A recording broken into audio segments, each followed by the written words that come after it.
理想小學堂之村屋車位嘅分別。咁喺村屋上面咧，時都會聽到啦，就係入契車位啦，同埋嗰個叫做使用權車位。其實係咩嚟嘅咧？入契車位咧就係會有一個獨立嘅 number 啦，DD lot 啦。我之前都同大家講過啦，村屋係每一個村屋都會有個獨立嘅 number，叫 DD lot。咁啊，你可以代表佢嗰間村屋嘅位置啦。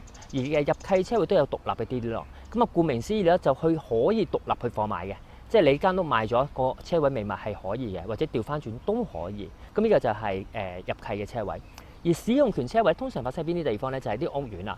屋苑裏邊咧有好多嘅公共空間啦、通道啦。咁啊，發展商當時嘅時候咧，就會劃咗某個區域俾某一個物業咧、某一個單位嘅時候咧，係作為使用權車位。咁你會喺大廈公契嗰度見到。咁入契使用權車位咧，當你買賣嘅時候咧，最主要嘅分別就係你賣咗間屋個使用權車位都會賣埋㗎啦。你唔能夠分開放賣嘅。咁呢個就係使用權同入契嘅車位嘅分別。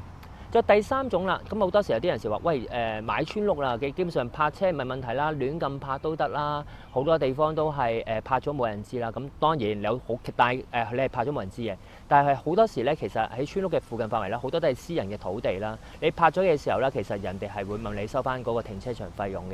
第二嘅情況嘅時候啦，你泊咗嘅地方咧，你發覺冇人同你收錢，因為嗰笪係政府地。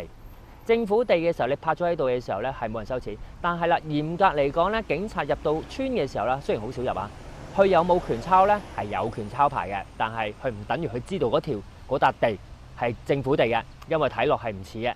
咁啊，所以啦，咁你有時咧，如果你譬如喺當地嘅地產經紀啦，元朗區又好啊，西貢啊、大埔都好啦，原來你發覺嗰個經紀又同你講話呢度政府地嘅時候啦，佢俾埋啲 lot plan 睇到嘅時候，原來都係政府地喎。咁你可以知道，咁你可以選擇究竟我係咪就咁泊喺度就算啦，定係再租用停車位啦。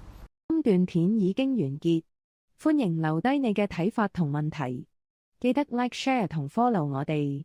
我哋下次再見，拜拜。